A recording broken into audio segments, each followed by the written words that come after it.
Ayoko na. Pagod na ako. Gusto ko na magtayo ng sarili negosyo. Sosyo tayo? Sure. Pero kailangan may pangalan tayo. Alam ko na.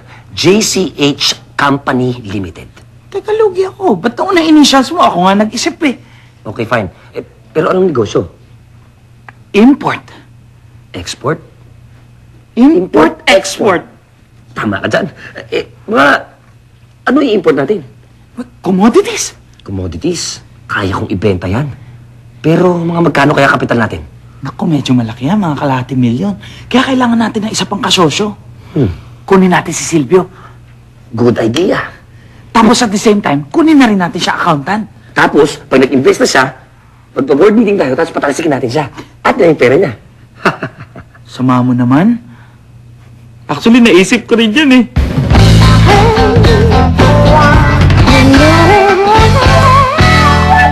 Silvio, you have to understand na kapag sumali ka na sa kumpanyang ito, you will be in control.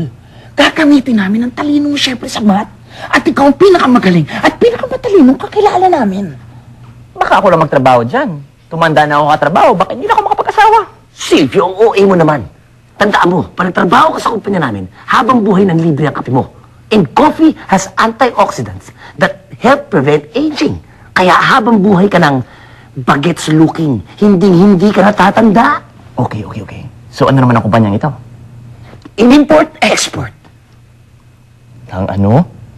Good questions. Kaya nga kinuha ka namin because you asked the right questions.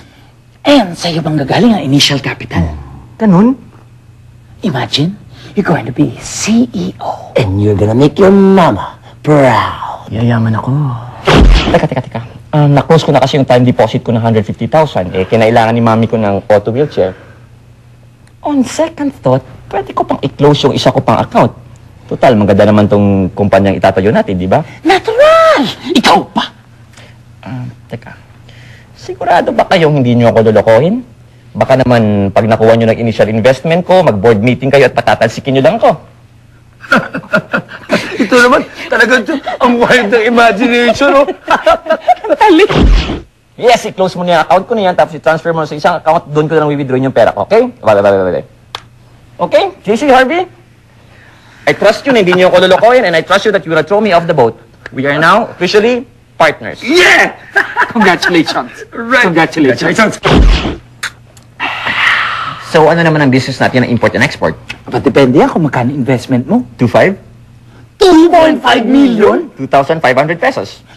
Ano naman mararating ng 2,500 pesos? Inisip ko lang, we can start small, import yan ng fishballs, tapos benta natin dito. Ang 2,500 pesos natin, in 10 years, maging 2.5 million pesos yan. Then from fishballs, we can expand. Tapos alam nyo, we will be known as the hari ng mga balls.